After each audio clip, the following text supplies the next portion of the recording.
Hi, fans of high quality entertainment. I'd like to start this show off by saying, 1, 2, 3, 4, 5, let's go for a Oh, drive. I don't Thank get you. it. We are here to talk about and discussed Paul McCartney's Driving Rain, which is right here. Now, it's for a lot of Paul McCartney fans, not all, but for quite a few, it's not one of their favorite albums. Tony, take it away. What do you think? Like overall, do you agree with that? Like, Yeah, I think so. Yeah, I don't. It's not well regarded. yeah, It's a much maligned album, sort of kind of equivalent to say maybe George's Dark Horse or something like that. It's yeah, not one that's that's that popular with fans, but there's always gold in them hills yeah. if you look deep enough. And I also think it's the timing of that. It's after Linda's passing, right? And then Yeah, he meets his next wife, Heather, yeah, who isn't the most loved even back then, right? no, And so I think that kind of is a part of the reason, I think. yeah, I think so. And also, it's his first album of original material since Flaming Pie in Yeah, 97. So it's 4 years worth of songs. That's why it's a double album, I guess, and it's so long. yeah, yeah. Okay. So what we're going to do is we're going to rank the songs from our least favorite to our favorite. And at the end, we'll rate it out of 10. And so, Tony, you go first with what is your least favorite song and why? Okay, so I've got at number 16, Riding to Japa. Now, I quite like it. I quite like the sort of the Indian feel of it, but I just don't think that the song just doesn't go anywhere for me. It has got a nice feel to it. What did I say about it? Yeah, exactly that. Exactly that. That I kind of like the Indian feel, but it just doesn't really go anywhere for me, and it's my least favorite song Okay. on the album. And Steve? I'm going to have to agree with Tony on this.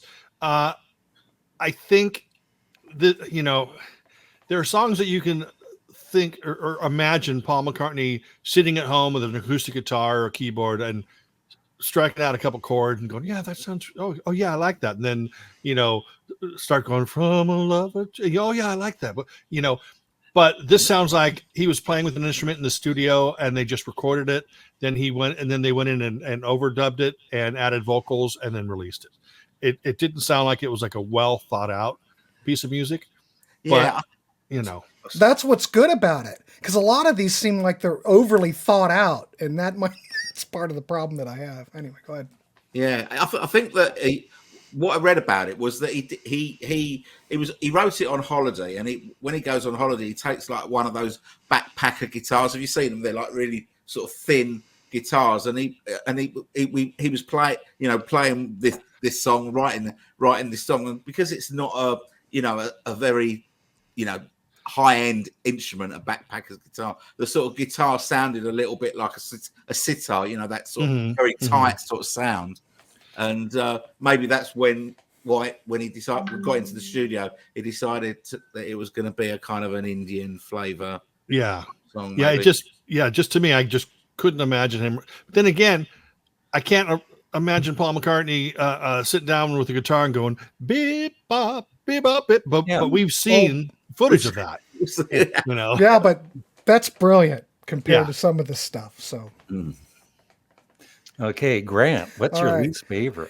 well, before I start, I must say that all these tracks have to rank somewhere, and we all hear this stuff differently. So far, I've already ranked the track that we just discussed higher. So, and I think upon listening to this album again, I think this would have been a really darn good or a fairly good single album. I think there's a lot of half-baked stuff on here.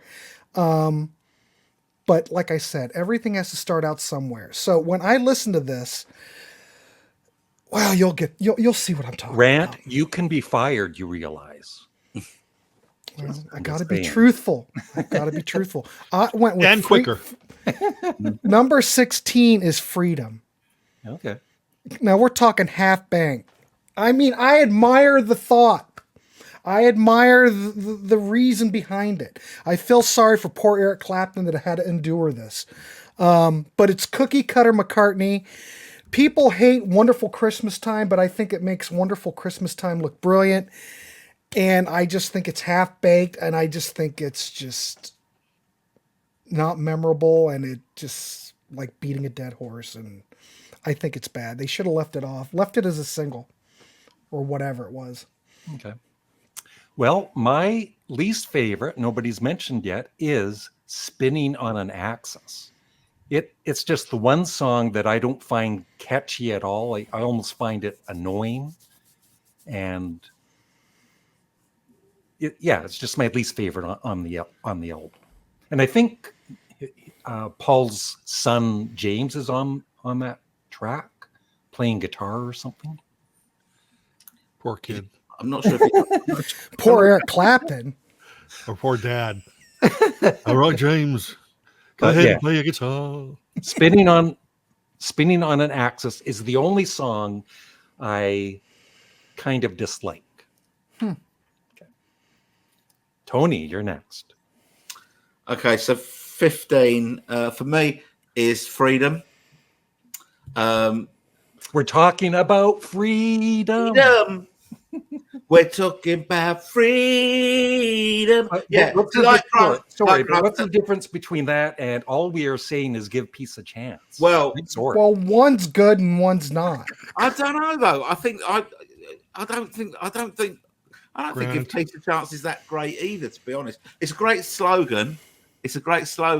And you know, like you said, Grant, the sentiment of this song is absolutely fine. And you know, I think it was written for the the concert for New York that they did after The 9/11. firefighters. and it was absolutely perfect for that. The lyric. There's no real lyrics, or it's, you can tell he's written it in 5 minutes, but it was perfect for the concert for New York. That was the right place for it, and it should have stayed there. That was the night to play it. It was a one night only. Play it there. I don't hold up the don't hold up the pressing of the album to put it on, because it's not it's not enhancing the album, I don't think. Yeah. Steve? Well, I'm going to have to agree with nobody yet, because I'm going to choose Back in the Sunshine Again, which I feel I'm just not a fan of blues-based songs by anybody. That song to me seems more rock blues based than it does melodically based. But I also look at this album pretty much, he had 2 weeks, or he recorded this all in 2 weeks. It's a very rough album. And sometimes when you record an album in 2 weeks, you're going to let some of the bad songs, they're still going to sound fresh and exciting to you. And a song like Back in the Sunshine Again may have sounded cool and fresh when he recorded it, but I think melodically, up against a lot of the other songs in this album, I think is kind of a weak song compared to the rest. I am not dissing McCartney or this album at all. Okay. And Grant? I am aligning with Schnee on this. I can't believe it. Oh, good Lord. But this may break the internet. Copycatter. This is it's pure filler. It's not very catchy. It's Paul going through the motions. Again, this is where I made my note. I think this album is too long. It could have been trimmed down to a good single album. But I will give it one solid prop, is that the band on this track sound incredible. I think it sounds great. Mm-hmm. I'm just going to align with Schnee on this. It's just not a good song, and it's not catchy. It's just filler. Okay. Good one. All right. My number 15 is Freedom. Everything Tony said about it. I do like the acoustic guitar that's in it. really grabs me, and it is kind of catchy, like in a bad way, I guess. But it really does feel tacked on to the album, like, which is what Paul did, right? He said, "Oh, let's put that on at the end," and he should not have. Yeah. So It's not on the LP. It's not on the LP. Oh, it's not on the LP. Okay. No, it's only on the CD. All right. Well, It didn't come with a bonus 7-inch. No. No, Oh, darn. No. I ordered it. I think that was sarcastic, Grant. Maybe it did actually. I think. I don't know. Can't remember now. All right. So, Tony, what is your number 14? So my number 14 is the title track, "Driving Rain." What? Whoa. 1, 2, 3, 4, 5. Let's go for a drive. No, let's not. No one ever says that. They just say, "Let's go for a drive." They don't say 1, 2, 3, 4, 5. Let's go for a drive. I hate songs that have got counting in them. But although, having said that, there are some songs that have got counting in them that I quite like. I love. 1, 2, 3, 4, 5, 6, 7. All good children go to heaven. At the end of "You Never Give Me." And All Together Now. Or 1, 2, 3, 4. Can I have a little more? Yeah.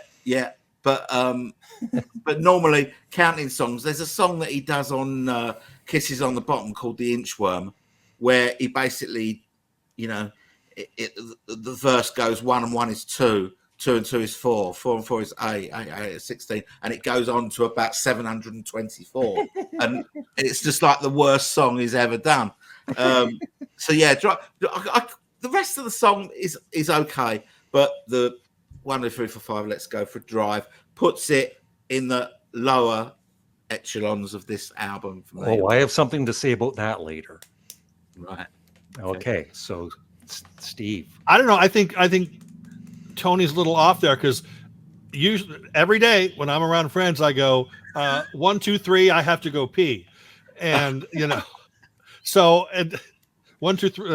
Okay. So anyway, my number 14 is "Spinning on an Axis," which is a pretty good song. Reminds me of stuff off of Red Rose Speedway. In fact, a lot of the songs on this album have chord progressions that remind me more of Ram, Red Rose Speedway, period, because he's doing something different. So that's the thing about Paul McCartney, and it sucks to be Paul McCartney. Well, the thing that doesn't suck is, adoration of billions of people and the money. But it sucks because every time Paul McCartney puts out an album, people are going to go, "Well, it's not Abbey Road, is it?" No, they're going to complain. Yeah, people are going to constantly complain. I think that if you put out 17 variations of the same album, complain all you want. But I think that each album should be graded on its own merits. And so when I listen to a McCartney album, I grade it on its own merits. I don't sit here and go, "Well, that ain't no silly love songs," but comparisons I think are fine. And I thought "Spinning on an Axis" sounds like it could have come from, the chord progression stuff could have come from that early 70s period, before he hit his commercial stride. And it's very different. And also this album is very rough, which I love. Yeah. But yeah, that's "Spinning on an Axis." Okay. Grant. Well, I'm going to go with my number 14 would be "Magic." Yet another half-baked track, as far as I'm concerned. No? Yes? Great bass playing on this track. I will give you that. I think he probably should have played the Rick on here as opposed to the Hofner, but it's still okay. But the problem is with these songs is that Paul doesn't have a collaborator. Paul needs a John Lennon to come in here and go, Paul, that 1, 2, 3, 4 thing would be better if we would have done this.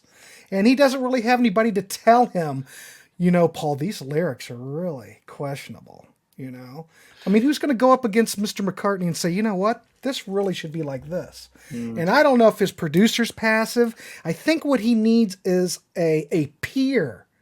Like when Jeff Lynne worked with him, we got a wonderful record. Because I think Jeff can go to Paul and go, "Paul, we could work on this, change this like this." And Paul would go, "Yeah, okay." But Denny Lane was the same. I thought Denny Denny Lane Lane. and also Declan McManus. We could use Elvis on this. Mm-hmm. But this is what when I go through this and I start ranking them, that's what I keep hearing. It's like, yes, there are good songs here, but we need a good, strong producer and a good collaborator. Paul always works best when the group, and there's no group here. Yeah, but I mean, it's a long time. You know, a long time has passed since he last worked with Lennon and had Lennon to say no. He's had other people to say no, and Elvis Costello would have been one of them. Nigel Godrich would have been another. But he has produced loads of really great stuff without anyone having to say yes or yes, I approve of that, or no, that's absolute shite. I think that, you know, Paul has been in the business long enough to know whether it's a goer or not. He makes mistakes, or maybe not. Everyone makes mistakes, but it's the percentage of mistakes that you make. You know, when you've had a 50-year solo career, you know, it's you know, there have been mishaps along the way, but in percentage terms, how many? Not huge, terrible blunders. Terrible. Yeah, I think that sometimes judging an artist's opinion of their own work is very, very, very tough. I remember when, there was a Depeche Mode album that came out a few years back, and they were saying, yeah, this is like very much like Violator, which was their last big album, right? Oh yeah, it was totally like Violator if you would shoved it up a horse's behind and waited for that horse to vomit it out the front. It was just horrific, and it was horrible. And it was nothing like Violator. So I'm not saying McCartney would do the same, but sometimes it's cool to have a collaborator or have somebody who can sort of lean over and go, not so much, Paul. Yeah. You know. So I'm not sure that Jeff Lynne was a strong enough character to say no to McCartney because he's such a Beatles fan. Yeah. Yeah. I'm not sure. I think he would have been more up Paul's arse than Well, his work on Flaming Pie says the opposite to me. Well, I mean, yeah, but I'm not saying that his production is wrong, but if Paul comes in with a set of songs like he did for Flaming Pie, you know, what is there for Jeff Lynne to tell him is not good? Well, we don't know how those songs. Well, I guess we could listen to the box set, but it's expensive, and I don't have it. Yeah. But I don't know. I'm just saying he needs a collaborator. He needs a strong producer. That's all I'm saying. I can see where Tony and Grant are coming from in terms of this, you know, Jeff Lynne thing, but I kind of have to agree that Jeff Lynne was more of a Jeff Lynne guy. You know, I mean, I'm sure, you know, Paul's going like, oh, what do you think of this? And then, you know, Jeff Lynne's going, oh, what about these chord changes? And Paul's going, that sounds suspiciously like sweet talking woman, you know? So, but I mean, that's, you know, whatever. Anyway, go ahead, Grant. No, that's all I had to say. Okay. So now I can't remember what the hell song it was. Magic, I think. Magic. Okay. That's your number 14, right? Correct. Okay. My number 14 is Riding into, what is it, Jaipur? Jaipur? Yeah, I like Jaipur. that. It's, I think he kind of did it as a, in memory of George Harrison, right? The sitar and all, the feeling of the song. And I like it. That's good. Yeah. One thing I didn't realize until doing this and reading the sort of, is how good looking I am. Yeah. Apart from that, looking at the sleeve notes on this, that Riding to Jaipur was written on the 25th of February 2001, which was George Harrison's birthday. Well, there you go. Wow. Cool. So maybe he was thinking of George, and that's where the Indian influence came from. How cool. All right. Number 13, Tony. 13. Right. So from now on, I like all the rest of the songs, but obviously in varying degrees. Mm-hmm. So for number 13, I've got Heather, which I'm not a big fan of instrumentals, and this is mostly instrumental. It takes, I don't know, 2.5 minutes before the verse comes in, and there's only one. and I think it's for an instrumental. It's got good pace. It's well played. I like this album is the first album that he uses his touring band, in the studio, and I think it's got good pace, and but it sounds a little bit like in parts it sounds a little bit like a Genesis outtake, the instrumental part. Maybe something off of Foxtrot or something. I don't know. Mm-hmm. But that's 13 for me. Yep. And Steve? She's given up talking. She's given up talking. Don't say a word. See, I think it's a good song, but I think that it could have been Yeah, edited. I think it could be shorter, just like my most everything I talk about. Grant? Well, I don't line up with you on this. I'm going to go with Lonely Road. Again, I think it's got, hey, I love that nice Hofner bass intro on it. Love the steel guitar. But again, I'm going with the whole half-baked feel. And it's very predictable. I can almost know how the song's going to end up. I already know how the chorus is going to sound just from the beginning of it. And, I hear your music and it's driving me wild. It's just, need help. He needs help with the lyrics, ladies and gentlemen, I think. But so I'm not that crazy about it. 13. All right. My 13 is she's given up talking. Don't say a word. Yeah, I really like it. I love the guitar work in it. I don't know. The lyrics, like Driving Rain's coming up later. The lyrics never really bother me when they're simple.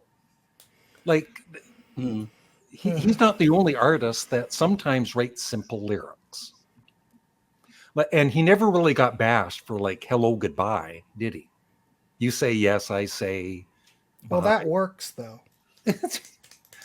I think it has something to do with the lyrics and how they're phrased that bother me. Not so much the lyrics, but the phrasing.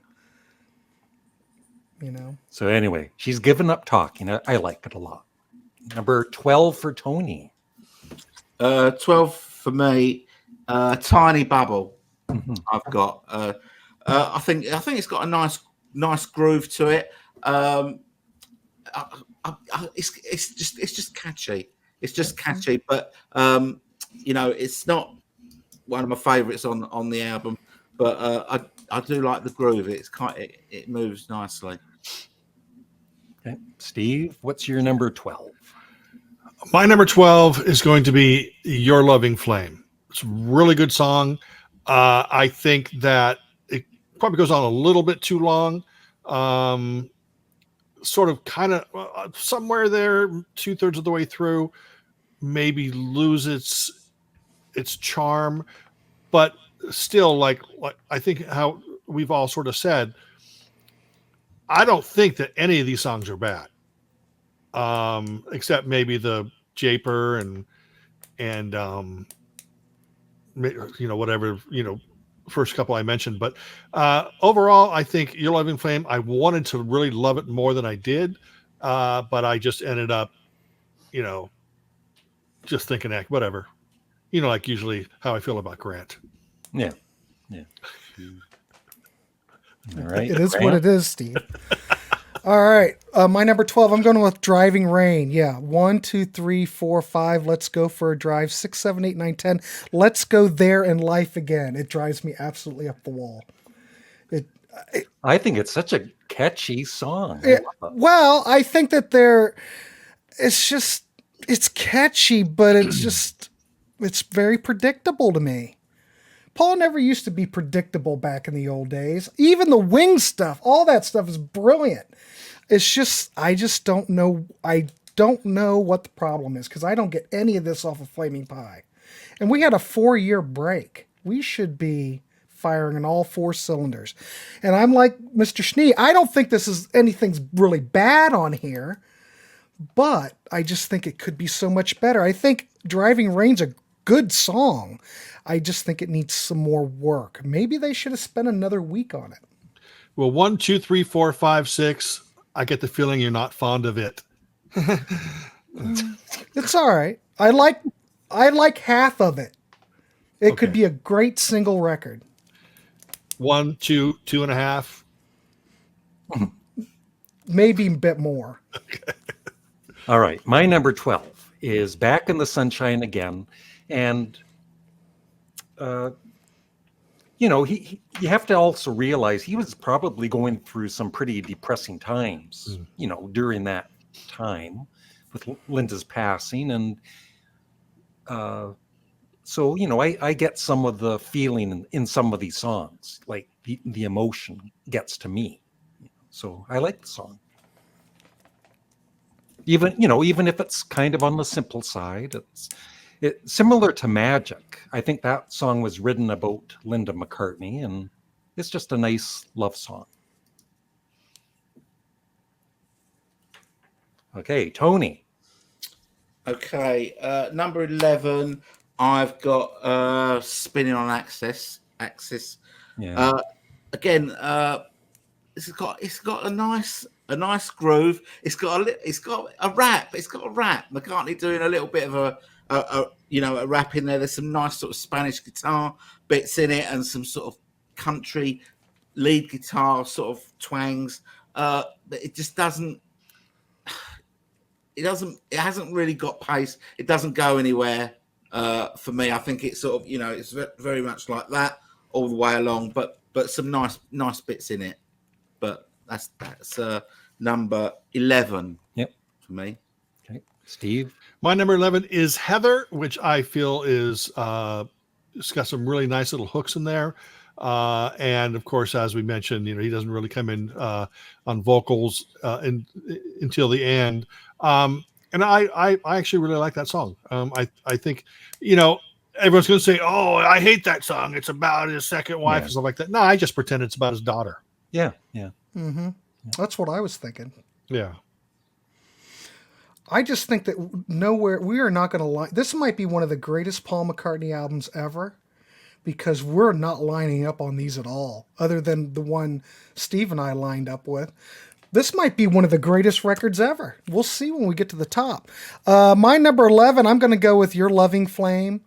Again, maybe it's the phrasing. If I don't have you, I'll be feeling blue just sitting here without you. It's just 1, 2. 1, 2. Predictable. I just don't. I'm just bored with it. It just seems like filler to me, and it's the lyrics that kill it for me. Need somebody to collaborate with. I keep saying that over and over again, but it's just half baked. Mm-hmm. It could be a good song in there. He's rough. I don't want to be. I'm just being. It's the way I hear it. Are there times, Steve, you just want to kind of slug Grant? I don't know. It's just me. Legally, I'm not allowed to say that right now. I have to go through my lawyer. All right. My number 11, I'm actually surprised this hasn't been brought up yet. I'm glad you guys, well, at least me, I don't know about Grant, but I guess you guys must like the song. Rinse the Raindrops. It's just like a 10-minute jam, and they're rocking out. And there's one point where Paul just lets out this scream. And like I said, I think he was getting his emotions out from that time period and just letting it all out. So, yeah. Yeah, I dig it. Top 10. Tony, number 10. Number 10 for me, Your Loving Flame. And I kind of wrote down exactly the same thing as Grant said. What am I going to do if I can't have you? And I'm feeling blue. 1, I 2. need a great big poo. It's just bad. It's a terrible lyric, and it really just jars. There's only two real ballads on this album, like full on ballads, I think, and this is one of them. And it could have been good with better lyrics, but it's not a strong, a top tier McCartney Right. melody either. But it's it's an okay song. But that lyric it jars. Jars. Even Ringo was going, Paul, oh, good. Yeah, God, I wish Ringo was there to help. Love me do like I do you.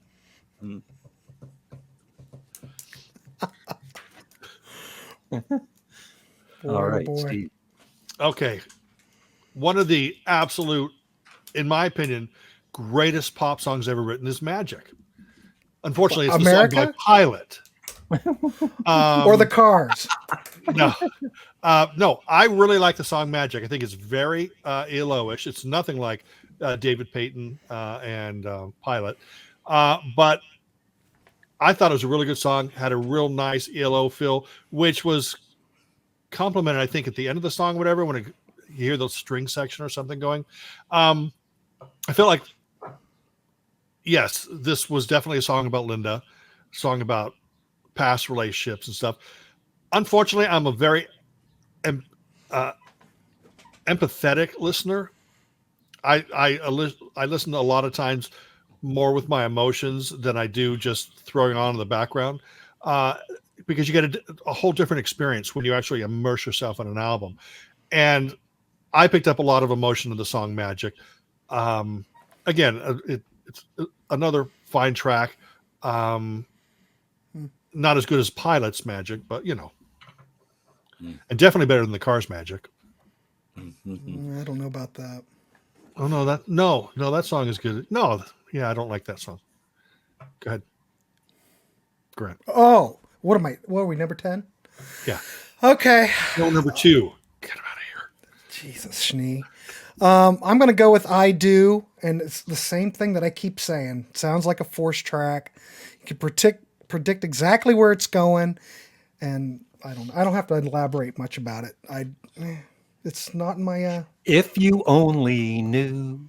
That's the thing about this album for me is, most of the songs, like the melody, when I read the title, the melody's in my head.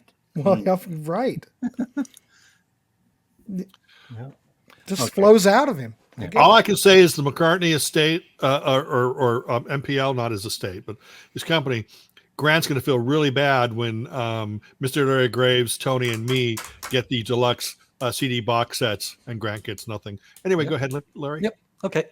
Well, All I right. don't need this as a deluxe box set for one. Number 9. No, number 10 for me. It ain't no tug of war.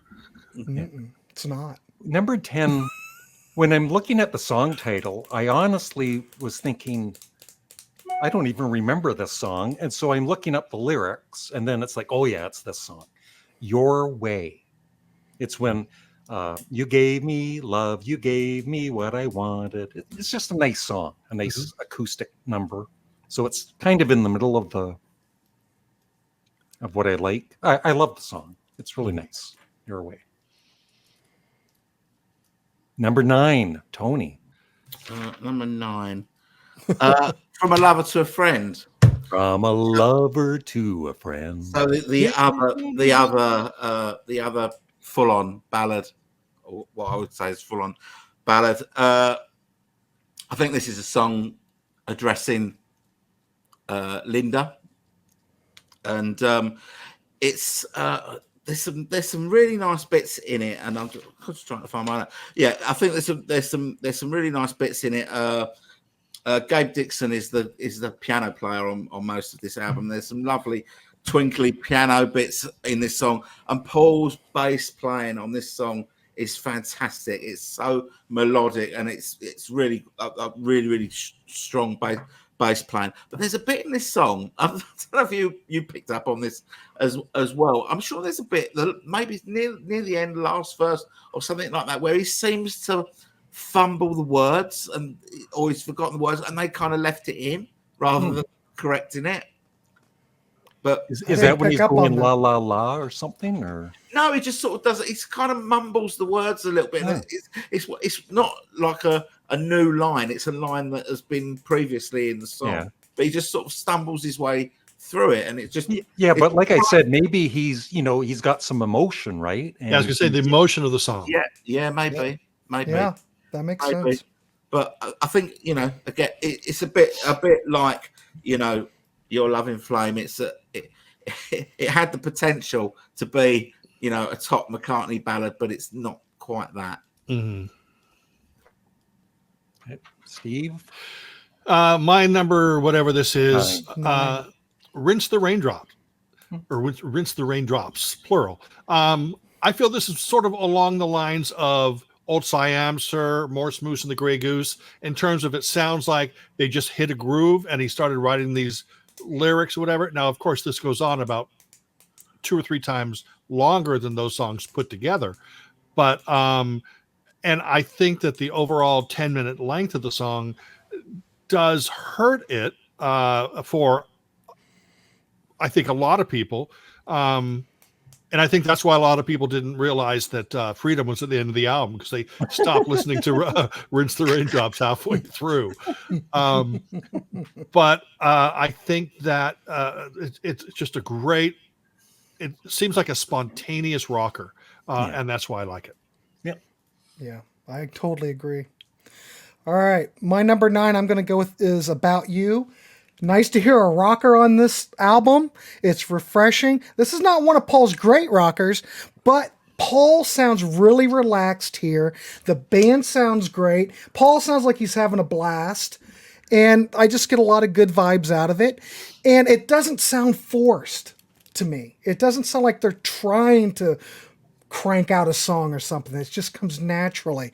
And I think it's a keeper. As far as if I'm trimming this down to a single album, it's a keeper. Yeah. All right. Number 9 for me is another, simple lyrics. I Do. I think it's just a nice song. Yeah, that's my number 9. And I also, as always, I love Paul McCartney's vocals. It doesn't. Yeah, he sounds good on this matter record. about the lyrics. This was around the time his voice really did start to change. Would you agree, Tony? Yeah, it definitely starts to change. But it's the last album that I think that his voice is really, really good on. Yeah, throughout. But it has changed. It's starting to go. But I think it's just real. I mean, there's a lot of songs on here where he's giving it the horse voice, the oh darling, the Monkberry Moon Delight voice is really going for it, and I love that. Or the Back of the Egg voice doing that. Yeah. But yeah, I felt that too. This is the first time that I felt that something's going on with his voice. Yeah, me too. But I think when he sings in his lower register, though, I think he really sounds great. Yeah. It's when he really starts to push it, then you really notice. But when he's, doing well, I talk about that on this. But go ahead. Yeah, I agree. All right, number 8, Tony. I've got Your Way. Just really like it. Like, say, it's a nice little country song. Nice words. It jogs along nicely. I like it. It's a good song, I think. So, Tony, do you think this should have been like a single album? I don't know, because I never really think of these things in that sort of this is a piece of art thing, and I know that's what it is. But when it's McCartney, I kind of want product. So if you say, do you want 10 new McCartney songs, or do you want 20 new McCartney songs? I'm saying I want 20 new McCartney songs. Yeah. So, I take the good with the bad, and, I want to hear him do what he does. And I know that maybe I shouldn't be in charge of quality control, but Paul, keep cranking them. Yeah, more. Yeah, we see. Here's the thing. Outtakes, we'll have them as well. Yeah. Here's the thing about Beatle fandom. Beatles my favorite band of all time. Mm-hmm. I have disconnected myself with Beatle fandom to the nth degree because of the fact that if this album came out as a 10-track album and then he put everything else as B-sides, people for the last 23 years would be saying, oh, he should have put that on the album. He should have put that on the album. That should have gone on the album. You should have pulled this off the album. But then he puts out a 16-track album, which features pretty much, everything he recorded for the album. People are saying, oh, that should have been a B-side. That should have been a B-side. Yeah. You're never going to be able to please the sycophants and the fanatics in any way, shape, or form. And God, it's better than Extra Texture. But go ahead. We will find any I way. knew Extra Texture would pop up here. We will find any way that we can to moan about something. That's a Yeah. long-running That issue. It is. And what you just said, Steve, is exactly what people say about Off the Ground. So Off the Ground had 2 or 3 singles, came out in the CD era. So therefore, the singles had 3 or 4 tracks on each single, and everyone says that should have been on the album Off the Ground. That should have been on Off the Ground, and that would have been a lot of the songs on those that were B-sides of CD singles. Yeah. Are better than the songs that actually made the album, and this the fandom and fanaticism is not just strictly devoted to the Beatles.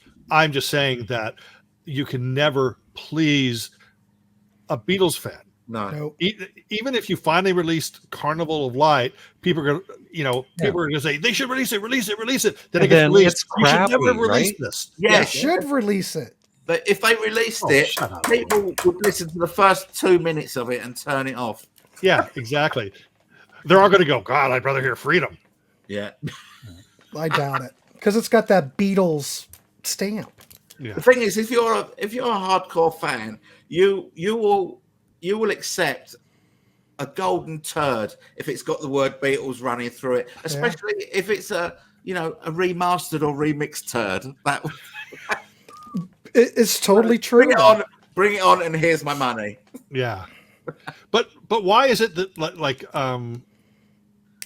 no, I don't want to knock George Harrison albums and Ringo Starr. What, you haven't Anyway, already? I'll pass. I'll save my thoughts for my memoirs.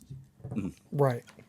Okay, so Steve, you're next, I think, with number 8. I love McCartney quirky. Tiny Bubble, I think, is McCartney quirky. Yeah. McCartney, I think he works really well. When McCartney's on as a pop songwriter, he's fantastic. We all know that.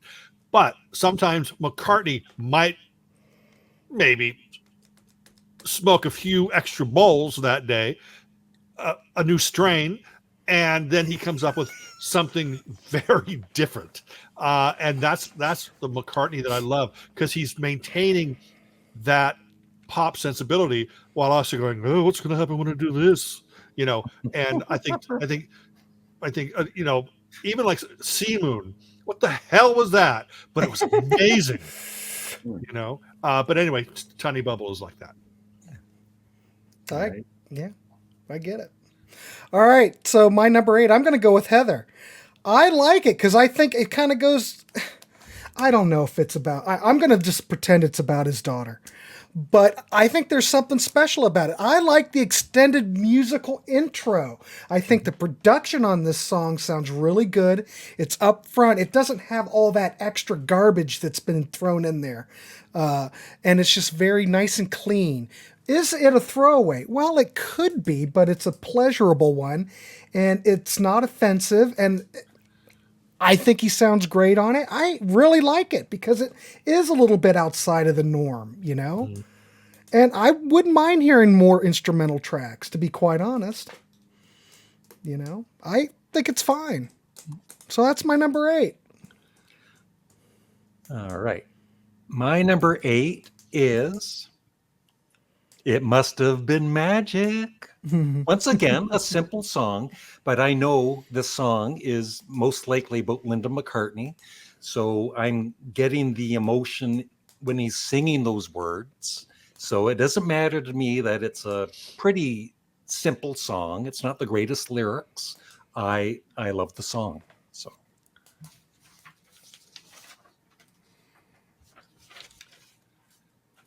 Tony. Okay. Number 7. Number 7, I've got I do. And You don't.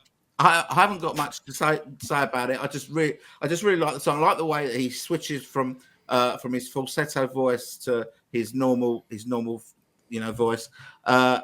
It's just a nice song, and I've got nothing bad to say about it. One of my favorites on the album. All right.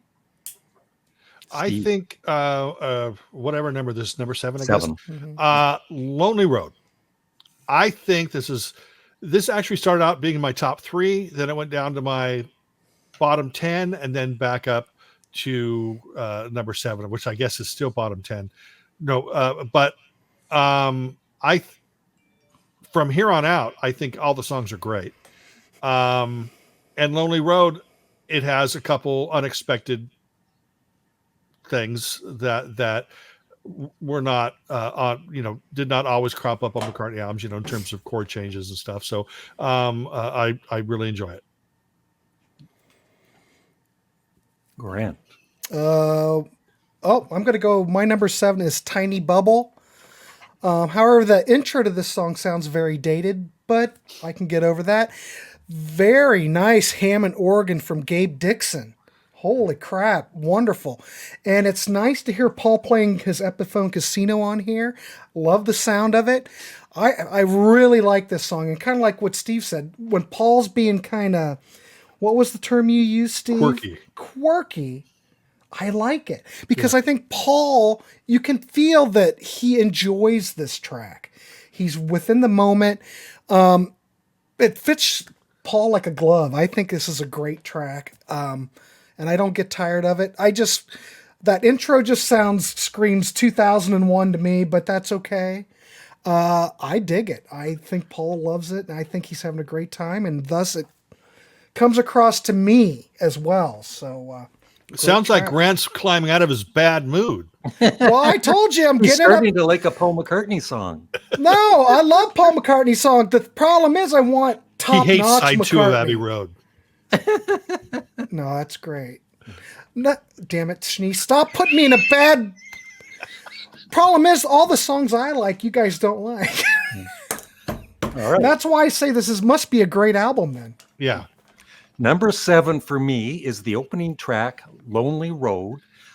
It took me a while to warm up to it, but I love how it's double tracked, and so he's singing it 2 different ways. And I love there's a guitar solo on it, which is really basic, right? But he's, once again, I think he's just getting out his emotions, or anger or whatever. So yeah, Lonely Road, number 7 for me. Do you guys think that's a good opening track or not? I do. Yeah. Do you? Okay. Grant, no. Yeah, but What could have been the opening track, Grant? What I've done? Yeah, I don't like Lonely Road at all. Yeah. Well, it'll probably be my number 1 when I get to it. Okay. So my number 6 is she's given up talking. So this is my McCartney quirky moment, and I think it's an interesting topic, because I think this sort of selective mutism is a real thing. Sort of brought on by anxiety where people won't talk in front of certain people. I've got issues with the lyrics. When she gets home, it's a yap yap yap, and words are flowing out like water from a tap. And where he sings, her brothers and sisters can't get words in edgeways. He sings it like he can't get a word in edgeways. It's like he's trying to cram the words into a much smaller space than there's room for. And I don't know whether he's just making that point because that's what it is, or it's something that sounds wrong, but it jars a little bit with me. But I love when you can tell it's Paul playing drums on this, because they're kind of really sort of slovenly and they kind of fall over. And I just love the way that comes in. Yeah, I noticed that too. With the heavy guitar, and there's a great solo in it as well. Yeah, I really like that song. But it's one that grew on me. I couldn't stand it when I first got the album. I couldn't stand it. This, not a Dickie Bird business, but, but I really like it now. Now, just in case, because you never know, because even musicians watch YouTube. If Paul McCartney is watching this, Tony would love to interview you on his channel. Thank you. I think Tony. Paul's already committed to interviewing on my channel. I actually sent a message to Brian Ray about coming on my channel. He never replied. And I've met him as well. Yeah. Well, I'm going to hopefully be interviewing him in May. He responded to you then. Yeah. Oh, okay. Yeah, we're best friends. But I wouldn't mind you being part of it, Tony. Oh, that would be fantastic. Just like you and Sean Lennon, right? Yeah. I've seen Lennon. Yeah. Okay. I'm gonna admit this. I am not a McCartney sycophant. I loved McCartney up to McCartney 2 because I felt that those albums were kind of free range McCartney. Him doing what he wanted, no boundaries. I felt that Pipes of Peace, Tug of War, Pipes of Peace, and subsequent albums were him being reined in, all the edges smoothed over, and not being as free as he was able to. I think that this album is very much, PU. Yeah. Does that hold a bunch of toilet rolls in it? Anyway, I felt that this album was him being free again because he only had 2 weeks. David Kahn, I think, did a really good production. I think that the raw edges were turned on this album, and as we said earlier, this is very much the last stand of McCartney's voice. But I have to grab this and hold it up because I need to fend off all the tomatoes that are coming when I say that my number 6 is the song Freedom. People tend to forget what the hell we were going through. Am I allowed to say that H word here on your channel? Yep. People forget what the hell that we had gone through with 9/11. It was a very emotionally powerful time.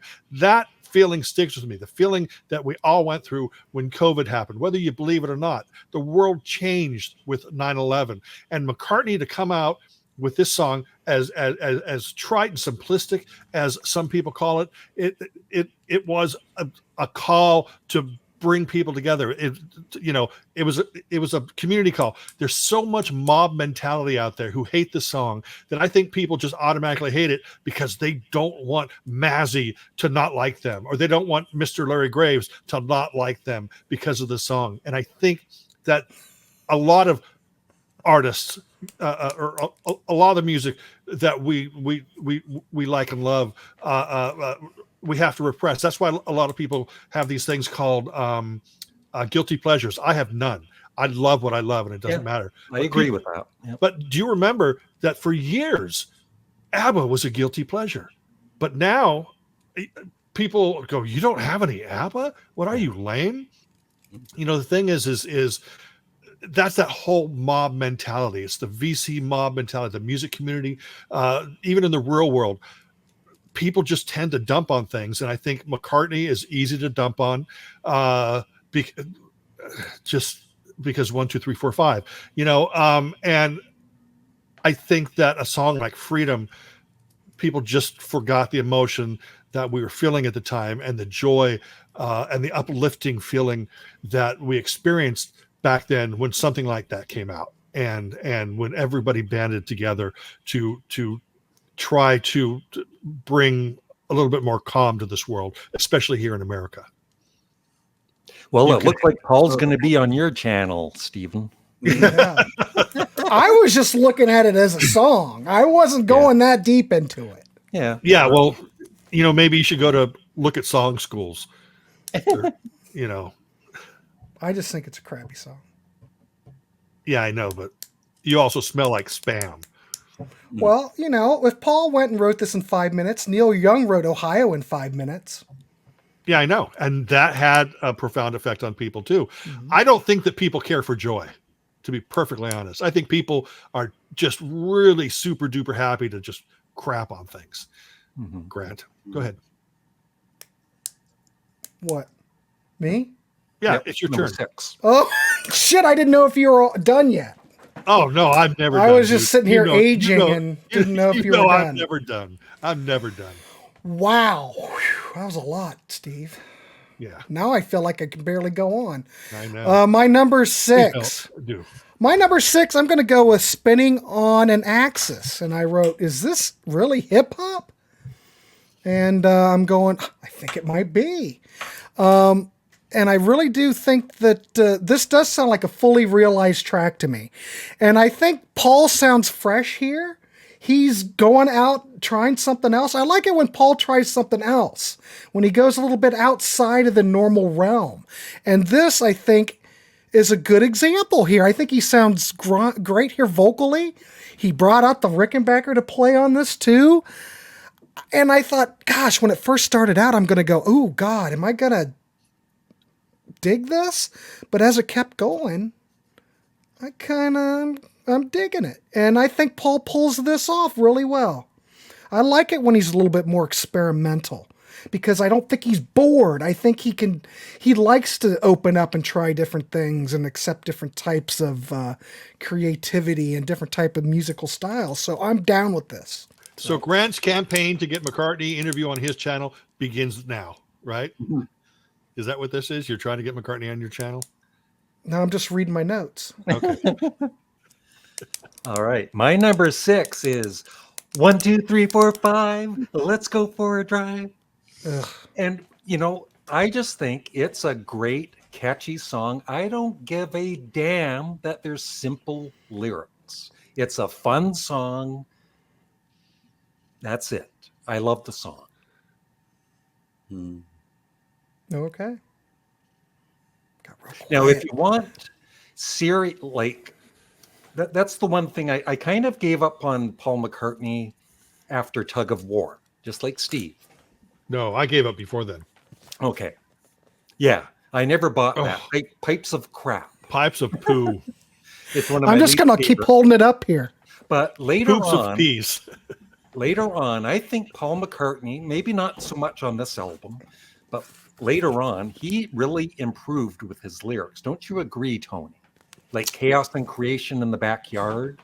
Yeah, it seemed ridiculous that when we were talking about Paul's lyric writing in the 21st century is more mature, because he's like he's in his he's in his 60s at the start of the decade, more or less. Yeah. But yeah, it's true. Well, that's not Paul.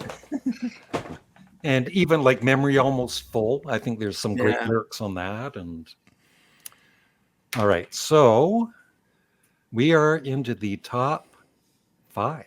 Top 5. So number 5 for me, I've got Lonely Road. I think it's a great Grant's favorite song.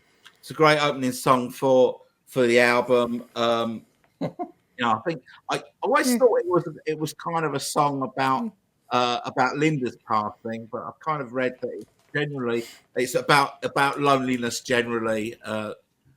He's obviously he's writing for this more for other people to help with their loneliness issues or whatever. I think it's a great song. Like you said, Larry, I love the bit sort of about halfway through where the vocals are double tracked and he's harmonizing with himself. Yeah. That's really great. I think they only did about 3 songs from this album live when they toured around the time that this came out, and Lonely Road was one of the songs that he did, and he sung it great. He sung it in his Monkberry Moon Delight voice and just gave it everything. It was great. So Now, did he sing Driving Rain? He did, yeah, he did. I think he did Lonely Road, Driving Rain, and Your Loving Flame. Yeah. Those are the 3 that he did. He did live. He never does. He don't these days, or even back then, he never does many songs live from an album that he's promoting, which is crazy. But but he doesn't. And I can't remember who said that they had Lonely Road up high and then it went down low and then it came up high again. Yeah. Steve. Steve, yeah, that's the same for me when I was doing this. It started off higher and then it's dropped down a little bit. All right. Steve, number Well, 5. Because I went long before, and to appease Grant, 1, 2, 3, 4. I got to keep this short. Driving rain. Grant. My God. So do the lyrics bother you, Steve? No. No. It's just Of a course fun not. song. Of course it doesn't. If it was toilet humor, it would bother me. Yeah. Otherwise, sing what you want. Yeah. Well, my number 5 could be considered filler, and it's considered filler by the rest of you gentlemen. But I dig it. I'm going to go with writing to, is it Jaipar? I know we're going to butcher that. But I thought it just is kind of refreshing because it's an instrumental. You know, the whatever you want to call that. What was it? A Martin backpack guitar or something that he played on here that sounds like a sitar? Yeah, It does kind of. It's like a nod to George Harrison, and I like it. Is it a real serious track? No, but I think we could use more of this on this record. And it kind of reminds me of McCartney too, to some degree. Grant, you do know that you're on Larry Graves' show, not the Contrarians, right? I think. Okay. Oh shit. That's not Martin. Yeah, I do know. What I like it. Can't help it. That's the way it is. That just goes to tell you, this must be one of his best albums because we are all over the map. Yeah, true. So, Well, Grant, do you like Driving Rain more than just another band from LA? Frank Zappa and the Mothers of Invention. yes. I hate that record. God, that's horrid. Billy the Stop. Mountain. Stop it. I think if you mention any Frank Zappa album, I would prefer George Harrison's Extra Texture over it. Mm-hmm. Me too. All right. My And number Rigger the 5. Fourth. My number 5 is Heather. It's a great instrumental. I think so. Mainly instrumental. And it doesn't really bother me about the name now. I think it did in the past, but I just think it's, I think it really was about his wife to be or his wife, but I just think it's for his daughter. Yeah. Well, I could have rated it. I could have rated it that high as well. Yeah. Like my rating could fluctuate tomorrow if I went and reevaluated. Absolutely. Yeah. With each listen. Right, correct. Yeah. All right. Number 4, Tony. Number 4, what have I got? About you. Yeah. About you. So, yeah, I'm getting into the rock vibe now. The rock vibe end of this album, and About You, I think is a good medium paced rocker. Love that he's got that husky voice when he's singing it. It is about Heather, fortunately, the wife, not the daughter, not the stepdaughter, but it's a great song. It's a great song. Well, my number 4 is the only Badfinger cover on the album. It's a song called About You. Oh no, crap. No, I'm sorry. I was thinking of a song Without You. No, About You. I think it's a great song. That's my number 4. There you go. All right, my number 4, I'm going to go with She's Given Up Talking. We've got alternative McCartney on this track. Schnee's giving up talking. Well, I'm waiting for your next speech. I can do without the synths on the synth drums, not the synths, but the synth drums. I don't think that adds much. It's kind of annoying and kind of, what do I want to say, tinny sounding. But again, I like these tracks where Paul seems to fit in and sounds very comfortable. The guitars sound wonderful on this track. And oh my God, great Paul McCartney bass lines. This track has everything in it. And yeah, I kind of like a little bit of alternative sounding Paul McCartney, and I think he likes it too. You can tell by the way he comes off on these tracks. So yeah, that's my number 4. Well, my number 4 is the same as Steve and Tony. It's About You, a great rocker.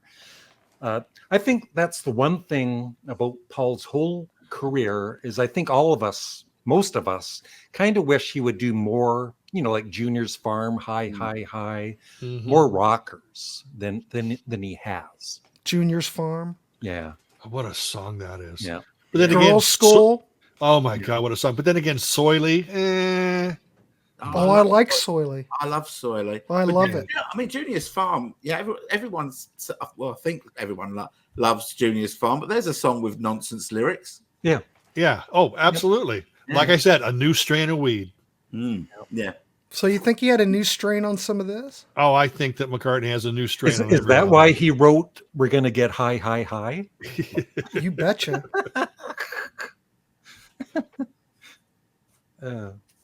All right, where are we? Number 3. Yeah. We're getting there. Number 3 for me, Rinse the Raindrops. So we're in that. I just love it.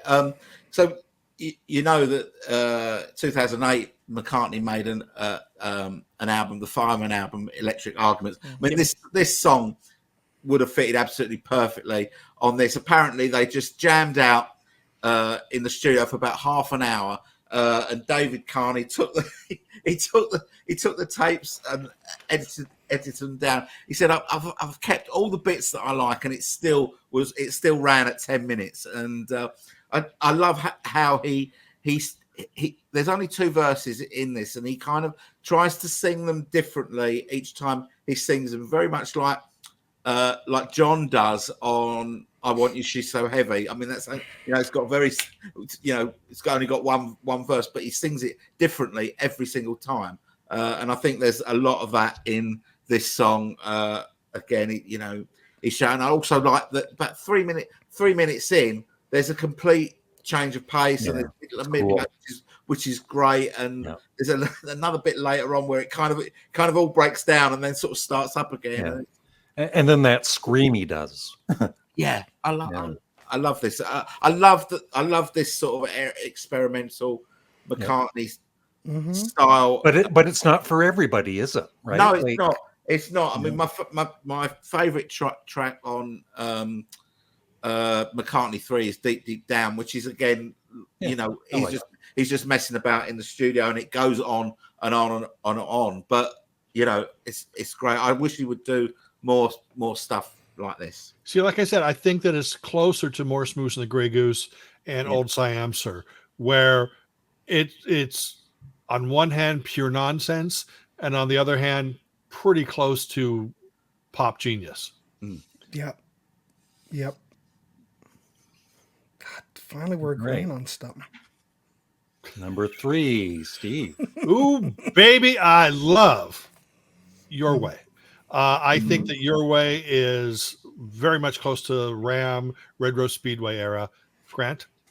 See, I'm trying to cut down my speeches. No, don't.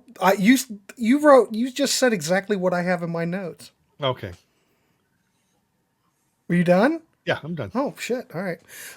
My number 3 is Rinse the Raindrops, and I don't have really anything more to add. I think it's a great track. It kills me that it's so late in the album because I had to go through a lot to get to it. There's nothing commercial about this at all. Yeah. But again, I can tell that Paul loves this stuff. He's very comfortable here. He sounds wonderfully vocally. Wonderful. And I love this upfront production. It sounds very clean and crisp. It's a wonderful track. It's creative. It's experimental. And it just sounds like everybody's just having a blast. And that's what I love, Great track. Number 3. Okay. My number 3. I'm glad. I think all of you really like this song. Nice to see. Tiny Bubble. It is just one of those so catchy. Paul's really known for writing great melodies, and that's one of them. It's such a catchy song.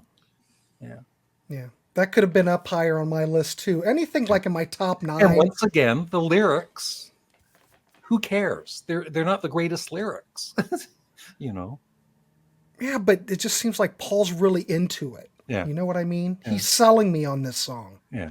I mean, people crap over McCartney's lyrics. Have you ever heard the lyrics to the song Tequila? Yeah. Yeah, that one. Jeez. All right. Why don't we do it on the road?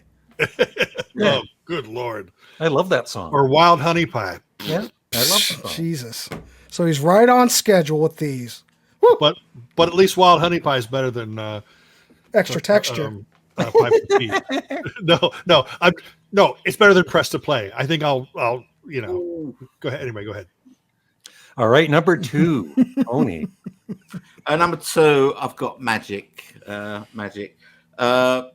Just a really great song. Kind of get the emotional point of the song, that it's about the day that he met Linda, and it's kind of about it's kind of the sliding doors effect, isn't it? That if he hadn't have done this, then what would have happened afterwards? He kind of says that, if I hadn't have stopped you, blah blah blah. So it's kind of that really groovy bass playing in this song as well, and love it. My number 2 is a song called I Do, which very much, in my opinion, first time I heard it, I go, ooh, there's a couple of little things there. And I thought, oh, that sounds a little too close to From a Lover to a Friend.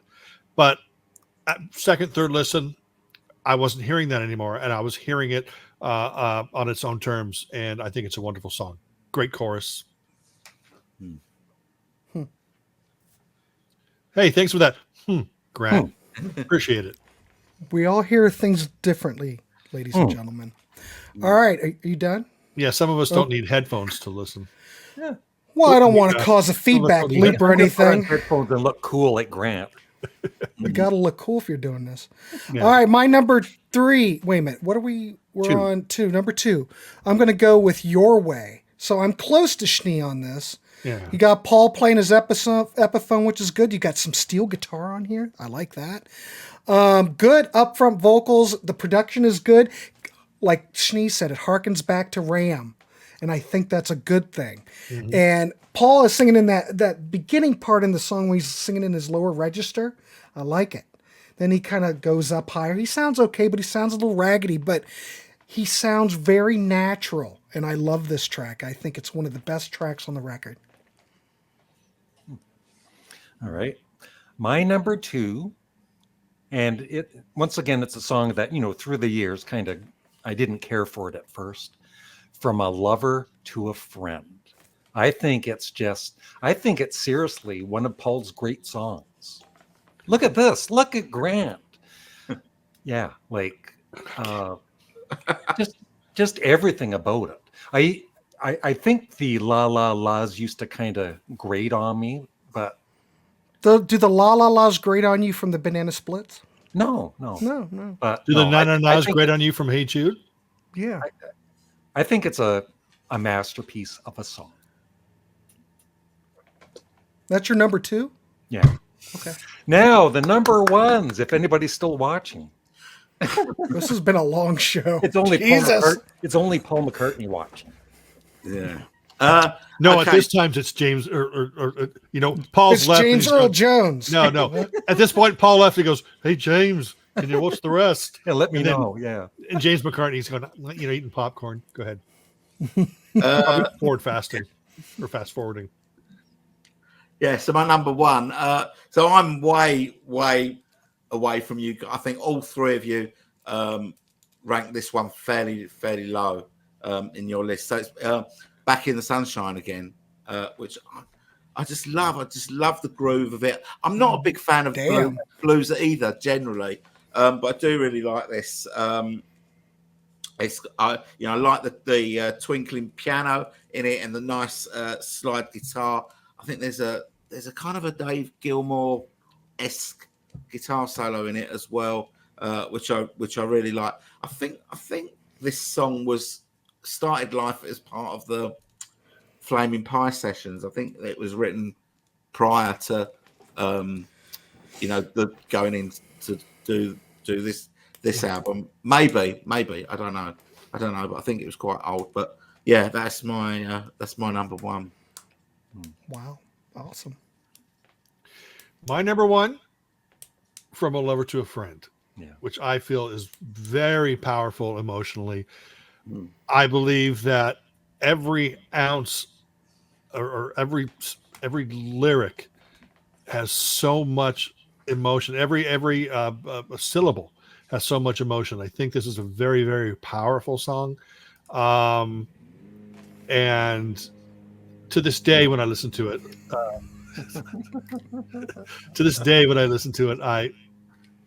knock it off, Grant. I don't need so Yeah. many parts. Yeah, it just goes.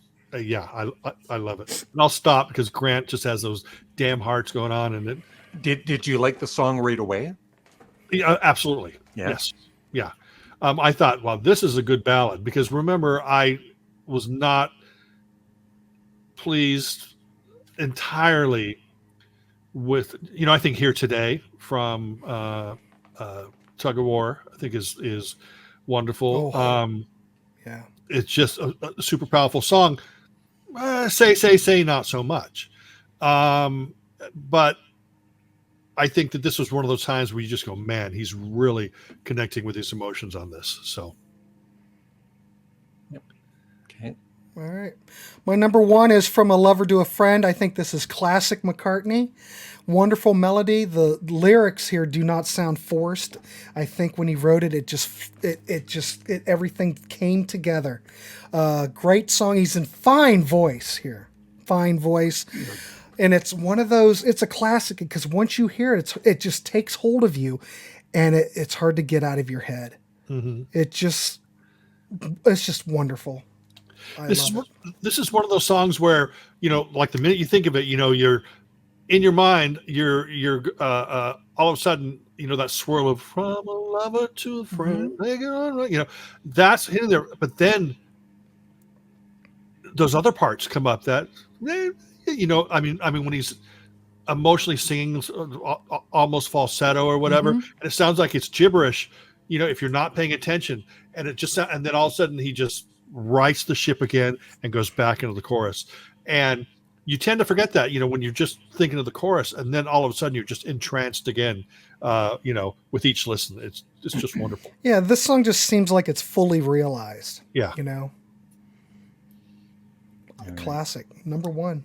My number one, and it's kind of similar to From a Lover to a Friend for the emotions. And the last time I listened to it, it really got to me, like emotionally. I cried. No, Your Loving Flame. It just hit me. And I, once again, the emotion in his voice for the song. And yeah, it's my number one. Simple lyrics or not? Yeah. I think usually in any type of situation, I'm more drawn in as an emotional listener. And I think we all going to find something different emotionally out of an album. Some people only listen to the surface. I'm not referring to any of us here, but some people just go, know what, this ain't Abbey Road. So then they move on.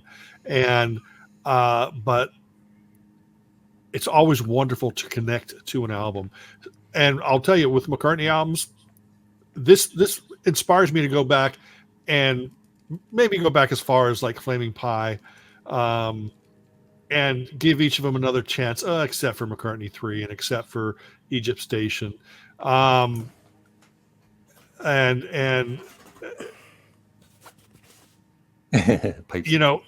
oh, good Lord. Poops of Peace. Give it a shot, Schnee. Come on. Don't be so negative. No, I've tried. But here's the thing about any type of music. I think that, people crap on artists and albums all the time. It's just, it's just people find it fun to do that or whatever. But I think it's more difficult to emotionally connect to an album, and I think that's an important part of the music experience is when you connect with an album or a single or a B-side, and I think you can be really subjective in that situation, but just McCartney is one of those people that once you connect, you connect. Mm-hmm. So we're going to rate the album out of 10. And just give me your final thoughts on it. I'll just say that, in the past year, it's really, I've always kind of liked it, but it's never been one of my favorites. But in the past year or so, it's grown in stature for me. It would be in my top 10 McCartney albums now. The only negative is I don't think Freedom should have been on the CD. It wasn't on the double vinyl album. It's not. Look at the back of your CD. It's not listed. Automatically, you can. You're right. It's not. Yeah. See, so it's not there. Yeah. You can rate it higher. I would give this a 9 out of 10. Tony, wake up. Yeah, I'm just He's stunned. calculating. I'm just stunned because when you give it, so what would you give Band on the Run then, or Yeah. 10 out of 10. yeah? So I think there are so many. There are quite a few albums that I think are worse than this, but quite a lot that I think are better as far Paul McCartney albums I'm talking about. And so I find it hard to. But I'm not comparing this to any other album. I'm just rating. Okay. This. So you're not saying where does it come in the McCartney? But then it's hard to it's hard to say that if Band on the Run's a 10, and obvious that's a 10. I have hundreds of albums probably that I would 9 out of 10 or a 10 out of 10. Mm-hmm. Yeah. What because would I you love rate music that Donny so much. Osmond album behind you? Yeah. 7 out of 10. Okay. Jesus. Dolly Parton? I'm gonna say 7. 7. I'll probably 6.39 out of 10. I will say this. I don't think it needs to be a double album. Thanks, everybody. Have a good time. Thanks, everybody. Check out all the There's a lot channels of here. bloat on this record. If they trimmed it down, I could rate it higher. But, I think the CD era, there's a lot of albums that suffer from this in the CD era. Most records, trim it down to 45 minutes, 40 minutes. Hey, you might have something. This isn't one of his great records. Half of it I think's okay. What would I got it, Steve. I got it. I don't know. I guess I'd give it a. I guess I can give it a 6 out of 10. Would you ever go and listen to it again? No. No. I would. You would? Yeah, but Grant would listen to Press to Play again. Yeah. Yep. What do you rate that, Grant? Oh, that's a 10. So anyway, let's Yeah. end this. Please. Tony, tell us about your channel. My channel. Okay, so my channel's Beatley Tones Beatles channel. And what do I do on the channel? I mostly do Beatles and solo Beatles videos, deep dive reviews, rankings, all the stuff that that you would expect from a Beatles channel. I occasionally do stuff on other artists. I also do news items and things like that. Try and be quick off the mark. If there's new releases, and speculate about what could be coming and that sort of stuff. And there are rumors you might be interviewing Paul McCartney. A chance be a fine thing. Hey, you never know. Grant, tell us about your channel. My channel, I got 2 channels. One's Grant's Rock Warehouse, which we do all kinds of stuff. Mr. Schnee's been on there several times. We'll talk power pop. We'll talk all kinds of music, for God's sakes. Do ranking videos, AOR, stuff like that. And then the other channel's Contrarians with Martin Popoff, and we do, contrarian kind of stuff. So it's all the same kind of talk, but we got a lot of great content coming out all the time. Steve, I'm sorry, but we've run out of time. Tell us about your channel. Okay. Steve Schnee, the CD Junkies. I think you just look it under Stephen Schnee. PH. I talk about everything except popular stuff, which is really unfortunate. I love the Beatles. Beatles, my number one favorite band. But you got Beatley Tone, which is a big Beatles channel. You got Matthew Street, a big Beatles channel, and of course Grant's Rock Warehouse, a big Beatles channel. We don't talk the Beatles over here. I know. Shane. I'm kidding. Okay. So I talk about the bands just like Grant, where not everybody talks about. And it could be anyone from Cutting Crew to, whoever Deaf else. School. Flock of Seagulls. Deaf School, Flock of Seagulls, things like that. Bands that I believe or that I'm really passionate about, that I hope that I can turn people on to, or maybe give a different opinion. I also have a Mixcloud account where I do This is Ski Lodge, which is 60s and 70s Sunshine Pop, Return of the Living 80s, which is 80s pop, and then This is Pop, Power Pop adjacent. But I could just go on and on forever. Could. But Grant, yeah. But Larry, thank you so much for allowing me to be up here with you and Tony. You're welcome. Yeah. Likewise. Thank you very much for having me. Nice meeting you, Tony. Yeah, Andrew Grant. Thanks for having me on, Larry. Yep. Okay. See you See you in a guys. couple of weeks. Okay. Bye bye. Okay, guys. See you, everybody. Bye. Bye. Bye-bye.